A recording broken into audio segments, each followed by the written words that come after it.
The PGA Tour is putting the final touches on a revamped FedEx Cup structure that would award a cash bonus to the leading player from the regular season, followed by a new scoring format for the Tour Championship to decide the FedEx Cup champion, the Associated Press has learned. 5 people aware of the discussions say FedEx Cup points will not be involved in the final playoff event at East Lake.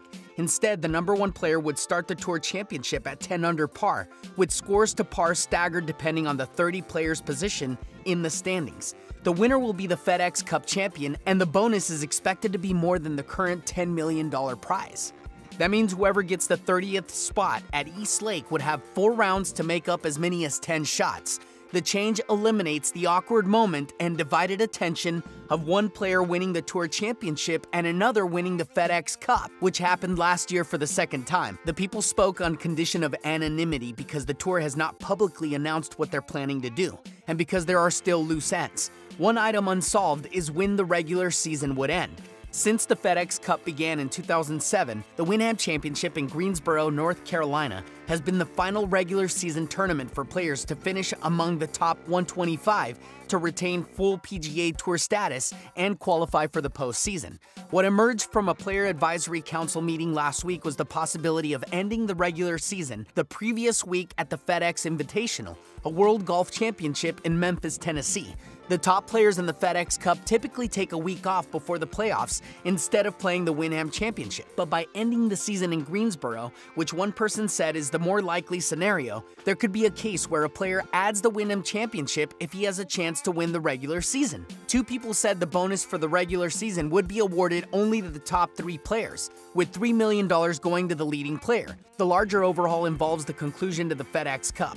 Starting next year, the number of playoff events will be reduced from 4 to 3. The Northern Trust will rotate each year between Liberty National in Jersey City and the TPC Boston, followed by the BMW Championship and then the Tour Championship. The size of the field is reduced each week until 30 reach East Lake in Atlanta. For the last 10 seasons, points were reset going into the final event so that all 30 players had a mathematical chance to win the FedEx Cup, and the leading 5 had a clear shot at the title because they only had to win the Tour Championship. The problem was splitting attention on 2 trophies. A year ago, Xander Schauffele won the Tour Championship by 1 shot over Justin Thomas, who won the FedEx Cup. Thomas said later it was weird moment, to lose the tournament and win a $10 million prize. Wasn't my week this week in terms of winning the golf tournament, but it definitely came with a nice consolation prize. Thomas said that day because his mind for the final round was solely on winning the Tour Championship. The Tour hopes the new format, where some players essentially have a head start before a shot is hit, will keep the focus squarely on the FedEx Cup. The winner still gets credit for a victory in the Tour Championship. It's not clear how the scores would be staggered for the top 30 beyond the leader, starting out at 10 under. The better a player finishes in the regular season, the closer he starts to the lead going into the Tour Championship. And during 4 days at East Lake, it'll do away with TV projections of points and other distractions.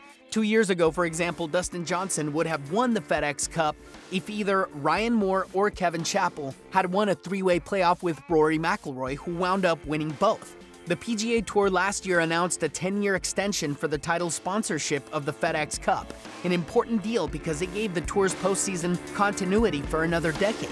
PGA Tour Commissioner Jay Monahan said last year he expects the bonus pool, previously $35 million with $10 million for the winner, to increase. Oh yeah.